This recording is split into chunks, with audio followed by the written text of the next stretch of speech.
nih guys, kita bahas lagi masalah komputer yuk. Nah, kali ini kita bahas masalah penyimpanan yang ada di komputer. Kalian tahu nggak sih istilah RAM dan ROM? Meskipun mirip-mirip nih ya, RAM dan ROM merupakan dua piranti penyimpanan yang berbeda. Dan gregetnya nih, khalayak ramai seringkali menyalahartikan atau bahkan menyamakan keduanya.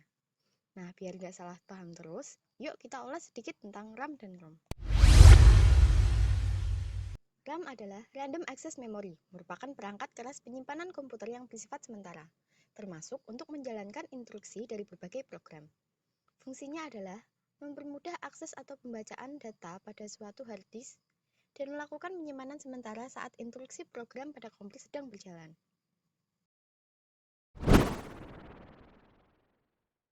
Jenis-jenis RAM diantaranya yang pertama adalah DRAM atau Dynamic RAM, merupakan RAM yang melakukan refresh secara berkala pada CPU, dengan tujuan agar data yang ada dapat tersimpan dengan baik atau tidak hilang. Jenis RAM selanjutnya adalah SDRAM atau Synchronous Dynamic Random Access Memory. Merupakan salah satu jenis RAM yang dikeluarkan setelah Dynamic RAM atau merupakan lanjutan dari Dynamic RAM. Proses dari SDRAM lebih cepat dari yang dimiliki oleh Dynamic RAM dan telah melalui sinkronisasi oleh lock system. Yang ketiga adalah DDRAM atau Double Rate Random Access Memory. Merupakan RAM yang dilengkapi dengan tipe keluaran terbaru dan merupakan jenis RAM yang memiliki teknologi lanjutan dari SDRAM.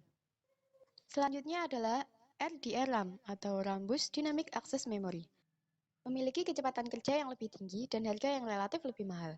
Biasanya, RDRAM digunakan pada komputer yang memiliki Pentium 4. Yang keenam adalah SRAM atau Static Random Access Memory. Merupakan jenis RAM dengan proses kerja yang jauh lebih cepat daripada Dynamic RAM dan SDRAM. SRAM tidak memiliki proses refresh pada CPU sebagai instruksi pada program kerja komputer yang sedang berlangsung. Dan yang terakhir adalah ADO-RAM atau Extended Data Out Random Access Memory. IDO-RAM adalah jenis RAM yang digunakan pada sistem informasi Pentium dan mampu melakukan proses penyimpanan dan penggalian data dalam waktu yang bersamaan.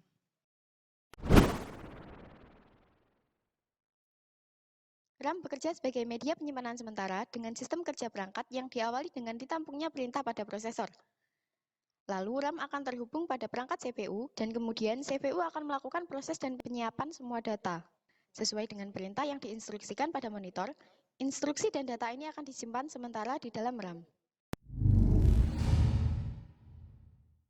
ROM atau Read Only Memory merupakan media penyimpanan data pada perangkat komputer yang sifatnya permanen, sehingga tidak mudah berubah atau hilang walaupun komputer tiba-tiba mati. Biasanya, RAM digunakan sebagai media penyimpanan default. Fungsi dari ROM adalah sebagai media penyimpanan pada perangkat komputer seperti ROM BIOS dan semua program default pada komputer. Dan hanya dapat melakukan perubahan satu kali selama masa penggunaan. ROM sendiri memiliki beberapa jenis. Di antaranya adalah custom ROM. ROM jenis ini sangat cocok digunakan untuk media penyimpanan data penting pada perusahaan atau suatu lembaga, karena bisa dimodifikasi sendiri. Biasanya, custom ROM juga digunakan pada pengembang independen. Selanjutnya adalah manufaktur ROM. Jenis ROM ini sudah mendapatkan berbagai modifikasi dari pabrik dan operator jaringan. Tujuan dari dimodifikasinya adalah untuk memberikan pendapatan custom pada program aplikasi yang akan digunakan. Jenis ROM ini jarang ditemukan pada perangkat PC, dan sebaliknya lebih sering dipakai pada perangkat Android. Dan yang terakhir adalah stock ROM. ROM jenis ini merupakan bawaan dari sistem operasi yang pertama kali atau default, dan belum mengalami modifikasi. Fungsi dan tampilan yang dihadirkan juga masih standar pabrik. ROM jenis ini digunakan pada perangkat seperti Palm, WebOS, dan Apple iOS. Sesuai dengan pengertian ROM, prinsip kerja ROM dalam perangkat komputer adalah dengan pengguna memasukkan program default pada chip ROM, lalu secara otomatis data dalam ROM akan disimpan secara permanen. Setiap data yang telah disimpan tidak dapat dihapus menjadi output device. ROM juga tidak dapat diubah lagi, karena pengisiannya hanya sekali saja selama pemakaian. Itulah beberapa ulasan mengenai RAM dan ROM yang perlu diketahui oleh masyarakat luas.